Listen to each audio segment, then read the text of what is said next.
تو چلیے سیدھا اصل بات پر آتے ہیں۔ آج ہم بنگال کی معیشت کا ایک بہت ہی گہرا وضاحتی تجزیہ کر رہے ہیں۔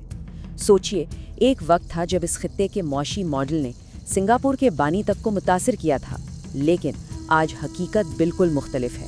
آج یہ ہیومن ڈیولپمنٹ انڈیکس میں 28 ریاستوں میں سے 27ویں نمبر پر آتا ہے۔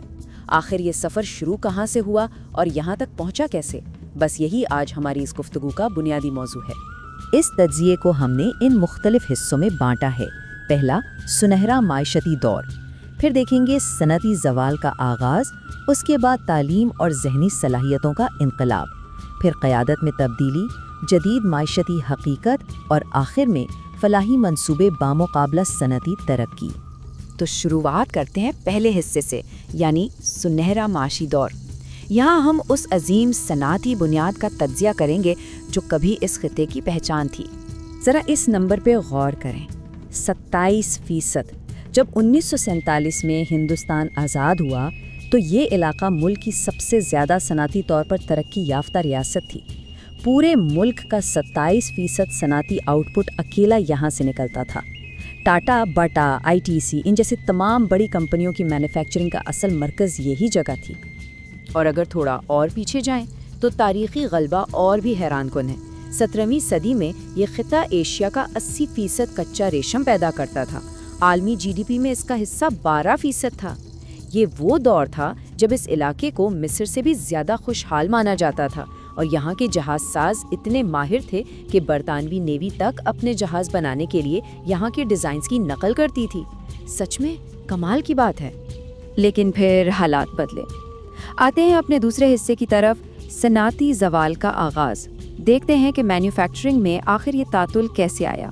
یہاں سب سے اہم پوائنٹ سیاسی عدم استحکام ہے جو بڑی تیزی سے پھیلا۔ 1967 کے خوراک کے بحران سے شروع ہونے والی بے چینی نے ایسی فضا قائم کی جہاں صنعت کاروں کے لیے کام کرنا انتہائی مشکل بلکہ ناممکن سا ہو گیا۔ نتیجہ کیا نکلا؟ آدتیہ برلا جیسے بڑے اور نامور صنعت کار کو عوامی بے حرمتی کا سامنا کرنا پڑا اور انہوں نے مجبوراً اپنی سرمایہ کاری وہاں سے نکال کر بامبے منتقل کر دی۔ پھر ایک مشہور نعرہ سامنے آیا، کمپیوٹر کھاوے نہ لوگ کھاوے، یعنی کیا کمپیوٹر کھائے گا یا لوگ کھائیں گے؟ یہ نعرہ واضح کرتا ہے کہ کس طرح اس وقت کی IT انقلاب کو مکمل طور پر رد کر دیا گیا۔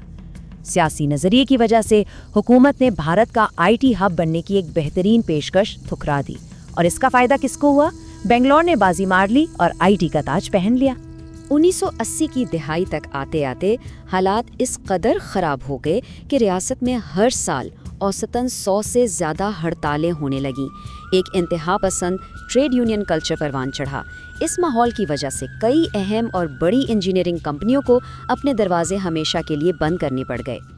اب بڑھتے ہیں تیسرے حصے کی جانب، تعلیم اور ذہنی صلاحیتوں کا انقلاب۔ یہاں تعلیمی کامیابیوں سے لے کر نظام کی ناکامی تک کا سفر واضح ہوتا ہے۔ ایک زمانے میں یہاں ایشیا کا پہلا جدید تعلیمی ادارہ قائم کیا گیا تھا۔ اس عظیم تاریخ کو ہمیں اس نظام کے ساتھ رکھ کر دیکھنا پڑے گا جہاں بعد میں اساتذہ کی تقرریاں قابلیت کے بجائے پارٹی میٹنگز اور مخصوص سیاسی خیالات پر مبنی تحقیقاتی پیپرز کی بنیاد پر ہونے لگیں۔ یہ ایک بہت بڑا شفٹ تھا۔ اس ابتدائی تعلیمی دور کی عظیم تاریخ پر ذرا نظر ڈالیں۔ 1817 میں ہندو کالج کا قیام، 1857 میں کلکتہ یونیورسٹی جہاں پہلی MA اور PhD ہوئی، 1895 میں JC بوس کی ریڈیو ویوز کی دریافت، اور 1951 میں خراگپور میں پہلے IIT کا کھلنا۔ لیکن جب معیار میں سیاسی مداخلت شروع ہوئی تو ٹیلنٹ ضائع ہونے لگا، اور بہترین دماغ یہاں سے نکل کر دہلی، ممبئی اور غیر ملکی دیشوں کی طرف جانے لگے۔ ذہنی صلاحیتوں کے اس انحطاط و مسلسل صنعتی جمود کا طویل مدتی نتیجہ بالکل واضح ہے۔ 5 دہائیوں کے دوران قومی GDP میں اس ریاست کا حصہ 10.5% سے گر کر صرف 6.5% رہ گیا۔ یہ اس بات کا کھلا ثبوت ہے کہ پالیسی ناکامیوں کا آخری انجام کیا ہوتا ہے۔ چلیے چوتھے حصے پر آتے ہیں، قیادت میں تبدیلی۔ یہاں سے ایک نئی انتظامیہ کا عروج ہوتا ہے۔ یہ مرحلے نئی قیادت کے عروج کو تسلسل کے ساتھ بیان کرتے ہیں۔ اس سفر میں کسانوں کا وہ احتجاج انتہائی اہم تھا جو زبردستی زمین لینے کے خلاف شروع ہوا تھا۔ یہ وہی مشہور احتجاج تھا جس کی وجہ سے ٹاٹا نینو کا پلانٹ یہاں سے نکل کر گجرات منتقل ہو گیا، اور اسی سب کے نتیجے میں 2011 کی تاریخی سیاسی تبدیلی وقوع پذیر ہوئی۔ حالانکہ قیادت بدل چکی تھی، لیکن نظام میں بنیادی تبدیلی دیکھنے کو نہیں ملی۔ نئی انتظامیہ نے پچھلے دور کے مقامی کارکنوں اور مخصوص سسٹم کو تقریباً اسی طرح اپنا لیا۔ مکان بنانے کے سامان اور یہاں تک کہ تدفین جیسے بنیادی کاموں کے لیے مقامی سطح پر پیسے وصول کرنے کی منظم رسم، جسے عام طور پر کٹ منی کہا جاتا ہے، وہ ویسی کی ویسی برقرار رہی۔ اب آتے ہیں 5ویں حصے پر، جدید معاشیاتی حقیقت۔ آئیے موجودہ مالیاتی اور سماجی چیلنجز کا تھوڑا موضوعی تجزیہ کرتے ہیں۔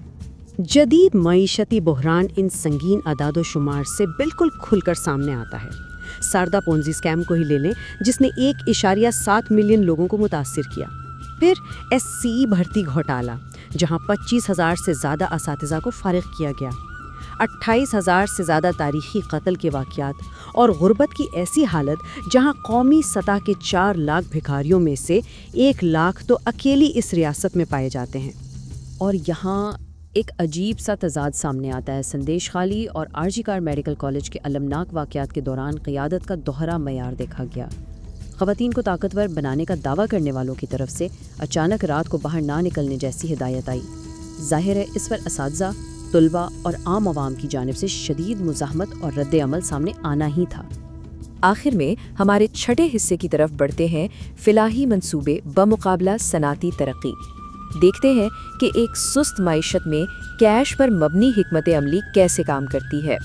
اگر بالکل معروضی طور پر دیکھا جائے تو کنیا شری، لکشمی بھنڈار اور روپا شری جیسی فلاحی اسکیمز نے واقعی اپنا اثر دکھایا ہے۔ براہ راست مالی فائدہ پہنچانے والی ان اسکیمز اور ساتھ ہی آسان قیمتوں پر اناج کی فراہمی نے فوری غربت کو سنبھالنے اور لاکھوں لوگوں کو بنیادی سہولت فراہم کرنے میں یقیناً مدد کی ہے۔ تاہم سنجین حقیقت اپنی جگہ قائم ہے۔ فلاحی منصوبے غربت کو مینج تو کرتے ہیں، پر وہ نئے وسائل یا دولت پیدا نہیں کر سکتے۔ ایک طرف عوام کو کیش مل رہا ہے، لیکن دوسری طرف صنعتی نوکریوں کے خاتمے کا سیدھا سا مطلب یہ ہے کہ نئے پڑھے لکھے نوجوان آج بھی اپنے بہتر مستقبل کی تلاش میں بنگلورو اور ممبئی کی طرف جانے پر مجبور ہیں۔ تو یہ سب ہمیں ایک انتہائی اہم اور بنیادی معاشیاتی سوال پر غور کرنے کے لیے چھوڑ دیتا ہے۔ ایک ایسی ریاست جو کبھی پورے ملک کا صنعتی انجن تھی، کیا وہ آگے صرف غربت کو مینج کرتی رہے گی یا کبھی واپس اپنی کھوئی ہوئی صنعتی طاقت اور دولت پیدا کرنے کی صلاحیت حاصل کر پائے گی؟ امید ہے اس تجزیے سے کئی سنگین اور تاریخی حقائق واضح ہوئے ہوں گے۔ ایسے ہی پیچیدہ موضوعات کو آسانی سے سمجھنے کے لیے ہمارے ان وضاحتی تجزیوں کا سلسلہ آگے بھی جاری رہے گا۔